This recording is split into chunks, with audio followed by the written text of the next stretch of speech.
muherereye hose ni kuri Bismate nk'ibisanzwe tugarutse n'ikiganiro ariko mbere yo kubaganiriza reka tutangire tubibwira kugira ngo tuganire namwe mwatumenye. Njye mubona nitwa Ingabire Betty abandi kumwe na mugenzi wanjye yabibwira nawe. Murakoze, nanjye amazina yanjye nitwa Iradukunda Bibiane. Urakoze cyane. Ahangaha tugarukanye n'insanganyamatsiko ivuga ngo umukobwa cyangwa se umugore mu iterambere ry'igihugu cyangwa se ku isi no muri rusange. Cyangwa ko tuganira ku bintu bitari byinshi abakunzi bacu ntibaturambirwe kuko ni ibintu by'ingenzi, dufite ibintu by'ingenzi bigera nko kuri 4 dushaka ko tukuganiraho. Ikintu cya mbere turi buganireho turaganira ku umukobwa ni mutima w'iterambere, ni umutima w'iterambere. Icya kabiri ni uruhare rw'umukobwa cyangwa umugore mu iterambere ry'igihugu cyangwa ry'isi muri rusange.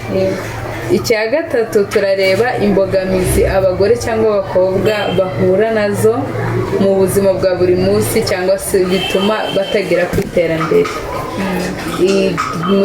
Kuri izo imbogamizi habaye haba hari n'ibisubizo uko byaba kose. Turarebanira hamwe n'ibisubizo cyangwa se n'amahirwe abakobwa cyangwa abagore bafite kuri iyi si yacu cyangwa mu gihugu. Ingingo ya 4 rero ari nayo turi byigeho ari nayo ya nyuma yo ivuga ubutumwa bukomeye umugore cyangwa umukobwa, igisobanuro cye muri rusange. Nizo rero nizo ngingo tugiye gucamo mu ncamake.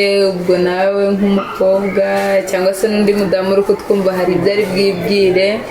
Ese uyo wumvishe ngo umuntu ni mutima w'ikintu, ese iyo bavuze ngo umugore ni mutima w'urugo cyangwa se umukobwa ni mutima w'urugo cyangwa se mbese iyo bavuze ikintu cy'umutima bakongeraho ikindi kintu, wowe ubyumva gute?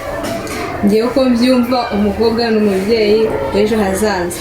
Yego, niwe utanga uburere ku bana, ndavuga ku muryango, kandi akagira umuryango mwiza cyane. Niwe soko y'igihugu cyacu. Ni byiza kuko iyo bavuze ngo umutima, yaba umutima w'urugo yaba umutima w'iterambere, mbese bavuze ngo impamvu twitaye cyane ku umukobwa niwe mubyeyi w'ejo hazaza. Aramutse adafite umutima akaba ari umuntu ufite ingeso mbi, yibera mu bintu by'uburara, nk'ibiyobyabwenge, agira ute, nta terambere yageraho usibye nawe n'igihugu, kubera ko icya mbere azaba umubyeyi ejo. Nawe umubyeyi iyo arishwe n'ibiyobyabwenge ntabwo azashobora kurera. Icya kabiri ntiyashobora gutekereza ibintu byamuteza imbere. Niyo mpamvu rero bavuze ngo umukobwa ni umutima w'iterambere, ni uko harimo uburezi muri rusange atanga, hari uburere, hari n'imyitwarire bagenderaho, noneho n'ikiyongeyeho yubaka umuryango ukomeye cyane. Iyo ufite umuryango ukomeye nta cyatuma udatera imbere uko byaba kose. Utera imbere, ariko imiryango ihora mu mwiryane ntabwo yatera imbere kubera ko nta gihe bagira cyo kuganira, mbese ukabona umuntu nta cyerekezo afite. Niyo mpamvu uyu mukobwa agize iterambere muri we, yubaka umuryango mwiza, kandi uwo muryango uba ushyize hamwe, kandi iyo abantu bashyize hamwe byanga byakunda bakora ikintu gikomeye, bubaka ubumwe kandi bakagera ku iterambere cyane cyane.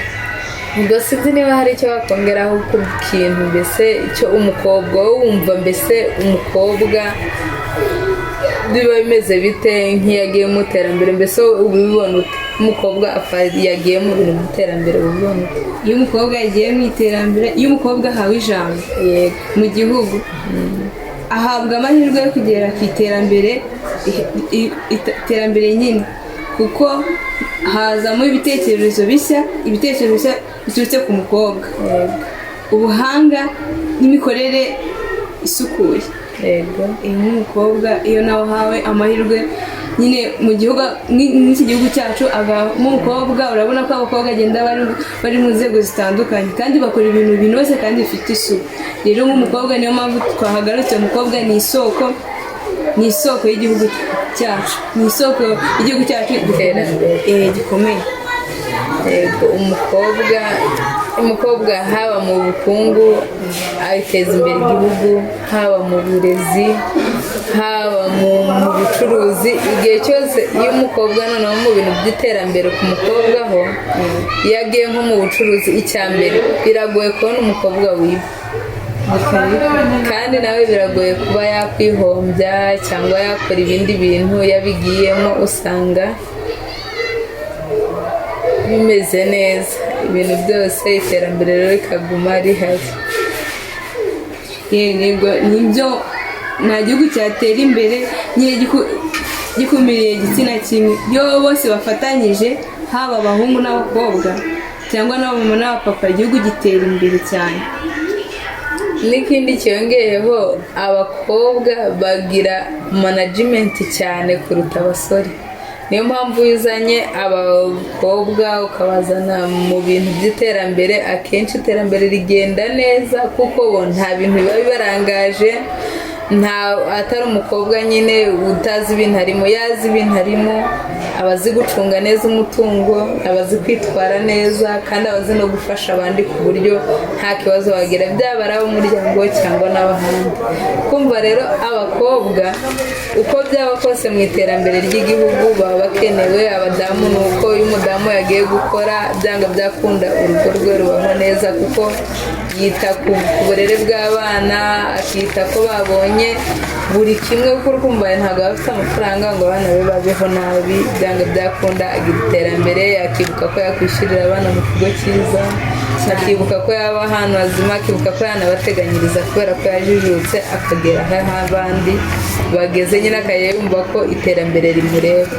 Ariko iyo umukobwa cyangwa umugore yumva ko iterambere ritamureba, ni hahandi usanga amafaranga yakagombye gukoresha mu biteza urugo imbere yajyanye mu kabari, wenda yagiye kugura n'ibintu bidakenewe, ugasanga urugo igihe cyose mu mwiryane kubera kutamenya agaciro k'umugore cyangwa umukobwa icyo ari cyo, kutamenya kumanaginga ibintu, ugasanga ni ibintu bibi kuruta ibindi. Yego, niyo mpamvu twateguye nyine iki kiganiro kugira nyine tubiganireho, n'abandi bazajya babitwandikira muri komenti baduha n'ibindi bitekerezo.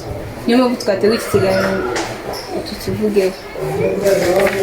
Nyine nko wenda hari nk'abakobwa uzabibona cyangwa abadamu, umukobwa rwose agomba kubaho ari umuntu mbere na mbere. Ugomba kwigirira icyizere cyane, ukiha agaciro cyane, ukanamenya mbese iterambere rigeze hehe. Ese niba ndi umukobwa ngewe nakora iki kugira ngo nanjye mbe mu bintu by'iterambere, cyane ko ibihugu byinshi byamaze kumva uburenganzira bw'abakobwa, nabo babona bafite uruhare runini mu iterambere. Urukumva ari abakobwa mu myumvire yabo ntabwo bakagombye kumva ko baheze inyuma, nk'uko kera babivugaga ngo nta mukobwa wiga, nta mukobwa ujya mu kazi, ubu ngubu waba uri umukobwa waba uri umudamu urashoboye. Washobora kuba yaba bizinesi wayijyamo, waba mu burezi wabujyamo, waba mu buyobozi wabikora kandi ukabikora neza. Ikiba gikenewe ni ikintu, ukwigirira icyizere no kwitinyuka, kuko abakobwa barashoboye, abadamu barashoboye, kuko dufite ingero nyinshi z'abakobwa bageze ku bintu byinshi kandi bagateza imbere igihugu.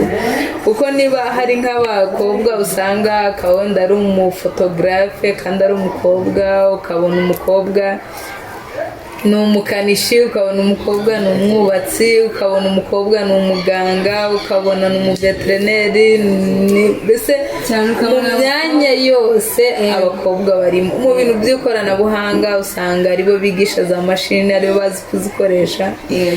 Ibi rero biba bisaba kwitinyuka gusa, kuko mbona ibintu byose abakobwa cyangwa abadamu babishoboye cyane, barabishoboye. Abakobwa biga amasayanse, tekinoloji, na engineering abakobwa kandi ukabona bari gukorana ibintu bifite nyine ibisubizo mu iterambere babikora neza cyane.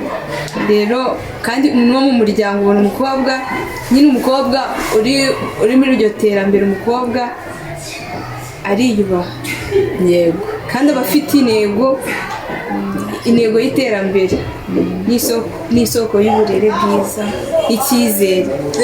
Impamvu n'umukobwa cyane agira n'uruhare runini mu iterambere, umukobwa ufitiye amafaranga cyangwa akazi ntabwo abasore bazamushukisha ibyo bafite byose ngo ndaguha amafaranga ngo ukoreshe kuko aba yibonera, ntabwo ajya muri ibyo ngibyo byatuma atagaciro. Icyo rero kiri muri bimwe bituma n'iterambere rigeraho vuba, kuko ba basore cyangwa abagabo bubatse baba bashaka abakobwa ntabwo bababona. Yahera hese abona ibyo akeneye abyishaka yifitiye amafaranga reka kuko ibyo aba akeneye arabyiha ntabwo atega ku bandi. Ibyo ngibyo bituma bitadindiza iterambere. Urukumva rero bari mu ruhare rwiza cyane, kuko uri mu kazi leta nawe ntihangayikishwa n'abantu bari ku mihanda, ntabwo bareba ba bantu babyaye bagatabana ku mihanda. Ntabwo waba ufite akazi ngo nurangiza ujye kubyara umwana umuti, cyangwa se ugenda ukuramo amada buri munsi, uhorana ibibazo, uhora wafunzwe. Cyane umukobwa iyo ugiye mu iterambere aba atandukanye n'ibyaha byose wumva bikurikiranwa ku muntu, nko gukuramo inda, gufunga banywa ibiyobyabwenge, ibikomere bya hato na hato. Icyo gihe nta hantu umukobwa cyangwa umudamu bapfa guhurira nabyo. Ukumva rero umudamu nubwo tuvuga ngo agira uruhare mu iterambere, ariko nawe ubwe aba yifashije, kuko ibyo byaha byose ntaho uhurira nabyo. Tutabatindiye rero twakomeza tukajya no ku yindi ngingo. Noneho hari ingingo ivuga ngo imbogamizi ku bakobwa ituma batajya mu iterambere. Twebwe mu iterambere ry'abakobwa rigira imbogamizi nyinshi n'abadamu. Bibi watubwira byibura nk'imbogamizi ujya ubona zituma abakobwa batajya mu bintu by'iterambere. Nyine abakobwa ubundi babakinege cyane, bumva nyine ko iterambere ari iry'abasaza babo, kandi iterambere nyine ntabwo rigeneye ngo uri umuhungu uri umukobwa. Hafi iterambere nawe uri umukobwa byagufasha. Icya mbere ni ugucika intege, banyine babaca intege nabo bagacika intege. Iyo niyo mbogamizi ya mbere, nyine niyo mbogamizi ituma umukobwa avuga ngo nyine ikoranabuhanga ni iry'abahungu. Oya, iyindi mbogamizi mbona nyine wenda ni nko kwigeza, byose biri mu gucika intege. Ubundi no kutiha intego. Iyo ufite intego nyine uba ugomba nyine kuyikurikiza. Niyo baguca intege urakomeza nyine ugakora. Icya mbere ni ukwiha intego kandi ntucike intege. Hari n'ikindi gituma abakobwa batakunda kwitabira ibintu by'iterambere. Nk'icya mbere hariho wenda nk'ibibazo biba biri mu muryango. Ibibazo nk'iyo mu muryango harimo ubukene, biragoye ko umukobwa apfa kwiyadapta ngo ajye mu bintu by'iterambere. Ikindi kintu gituma indi mbogamizi ihaba ni ruswa. Hari igihe nyine abakobwa baba bakorerwa n'ihohoterwa, wenda bakavuga ati wenda kugira uca ahangaha nk'umuntu uri kubimubwira ndari umugabo, akabanza kumusaba ruswa, wenda akavuga ati wowe turabanza turyamane cyangwa tugire ute kugira ngo ngire aho nkugeza, nkuzamure nawe ugire icyo wimarira. Indi mbogamizi iba ihari kuri ibyo ngibyo, haba harimo kuba umukobwa yaragiraga ikintu cyihezwa, akavuga ati nta mukobwa ujya mu iterambere, abahungu nabo bashoboye ibi, bakakudindiza. Wenda waba uri nk'iwanyu bakavuga ngo wenda nkeneye kuzaba nk'umwubatsi, enjenyeri, warangiza bakavuga ati nta mukobwa w'umu enjenyeri, nyine ukagenda udindizwa n'ibitekerezo wumva n'abandi. Ibyo rero nayo ni imbogamizi ituma abakobwa cyangwa abadamu batagera ku iterambere, kuko bagenda baguca intege cyane, bakubwira ko udashoboye, bakakubwira ko nta kintu na kimwe wazimarira. Ibyo bitekerezo rero byose iyo bije muri wowe utawumva bikunanije. Gusa nubwo twabonye imbogamizi ariko haba hari n'amahirwe. Amahirwe ya mbere tugira ni uko igihugu wenda dutuyemo cyangwa se mbese twebwe turavugira ku gihugu dutuyemo, nta vangura kigira ngo bavuge ngo uri umukobwa uri umugore. twabonye imbogamizi ariko hariho n'ibisubizo. Ibisubizo icya mbere gukomeza gutoza urubyiruko uburinganire n'agaciro ka buri wese. Ikindi guteza imbere uburezi bw'umukobwa n'ishingiro ry'iterambere. Ikindi gushyigikira abanyarwandakazi bahanga udushya no kubaha amahirwe yo kwigaragaza. Ikindi twakongeraho gukoresha ikoranabuhanga n'ubumenyi mu kubaka ejo hazaza. Uri kumva nyine hano nko mu gihugu wenda nk'igihugu cy'u Rwanda cyo giha amahirwe abakobwa cyane cyane kuko babaha amahirwe yo kwigaragaza mu bintu byinshi ku buryo afatiraho akagera ku iterambere. Twabaganirije rero cyane ku iterambere ry'umukobwa, ariko by'umwihariko hari ubutumwa twaha abakobwa cyangwa se abadamu. Ubutumwa buhari rero ntabwo kuba ujya ku iterambere ari uko wize amashuri menshi cyangwa uri umuhanga, ahubwo waba utarize amashuri menshi waba warize make, uko byaba kose iterambere warigeraho, kuko umukobwa ni icyizere cy'ejo hazaza. Umukobwa azabamo umurezi mwiza, azabamo iki, mbese umukobwa ni imbaraga z'igihugu. Rukumva rero abakobwa rwose ntimukayamwita ngo mfite ubwiza mfite iki. Ubwiza ntabwo ari bwo bwubaka igihugu bugendere ku miterere cyangwa n'iki, ahubwo icy'ingenzi ni ibitekerezo no kumva wagera ku iterambere z'igihugu. Imbaraga z'abantu bose igihugu kirazikeneye, usibye n'igihugu n'isi muri rusange. Imbaraga zawe, imbaraga zanjye, imbaraga z'undi, zose zirakenewe mu iterambere cyane. Hari akandi wongeraho umukobwa ushoboye igihugu gishoboye. Wow. Ibyo bintu rero ni byiza muri kumva ko abakobwa cyangwa abadamu dufite agaciro cyane, igihugu kirakiduha, yemwe n'isi murabizi ko no mu buyobozi bwinshi haba higanjemo igitsina gore. Ubwo rero ntabwo twakagombye kwiheza ngo tugume mu mirimo yo mu rugo, tugume mu bindi bitandukanye. Tubonye neza ko n'iterambere ry'igihugu twarigiramo uruhare. Ni karibu rero kujya kuba ku isoko nk'abandi, mugahangana n'isi kugeza iterambere turigezeho. Iki kiganiro rero nakagaruka, tuzadukomezanya n'ibiganiro turi kumwe n'umukobwa wanyu ubwo yatangiye twibwira. Tuzadukomeza tugarukane ahangaha kuri Bismart Media. Sawa, murakoze. Tubashimiye gukurikira ikiganiro cyacu cya buri munsi, kandi mukora subscribe, share and comment kugira ngo ubutumwa bwacu bugere ku bantu bose, kuko burimo inyigisho ikomeye. Tunabararikira kujya mukurikirana ibintu by'ikoranabuhanga cyane. Hano kuri Bismart tubafitiye ishuri ryigisha abantu gukoresha ikoranabuhanga, tukabakorera n'amaserivisi atandukanye nk'irembo, tukababikurira Western Union, tukabandikira kuri t-shirt. Icyongeyeho dufitemo n'ikibugira wabibutsa muri Bismart, dufitemo ibintu by'ikoranabuhanga byinshi. Turafotora kandi harimo n'amakompiyuta, abantu bashaka kwiga kompiyuta, kumenya iby'ibanze, turabafasha cyane.